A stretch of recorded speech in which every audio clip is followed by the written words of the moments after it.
নিরামিষের দিনে গরম ভাতের সাথে যদি পোস্ত বড়া থাকে তাহলে তো আর কিছুই যায় না, এতটা ভালো হয় এই পোস্তর বড়া। তো কিছুটা পরিমাণে কাঁচা পোস্তর মধ্যে কয়েকটা চিনেবাদাম আর কাঁচা লঙ্কা দিয়ে শুকনো করে একটু বেটে নেব।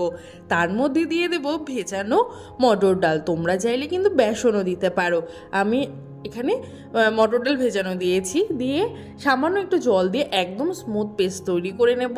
এবার বড়াটা যাতে একটু মুচমুচে হয় তার জন্য দিয়ে দিয়েছি চালের গুঁড়ো, সামান্য একটু হলুদ, একটু লবণ, একটু কালো জিরে আর ঝালের জন্য কাঁচা লঙ্কা, তোমরা চাইলে লাল লঙ্কার গুঁড়োও দিতে পারো।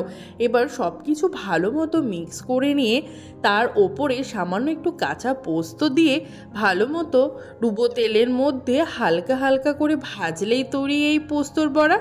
যারা যারা খাওনি অবশ্যই কিন্তু বাড়িতে একবার হলেও ট্রাই করো, ভীষণই ভালো লাগে খেতে। আর যারা যারা খেয়েছো তারাও কিন্তু অবশ্যই কমেন্টে জানিয়ে যে তোমাদের কেমন লাগে আর তোমরাই বা কেমনভাবে পোস্তর বড়া তৈরি করো।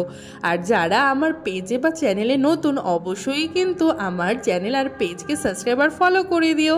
তো রেসিপি যদি ভালো লাগে অবশ্যই লাইক কমেন্ট শেয়ার করে দিও। তো চলো, টাটা।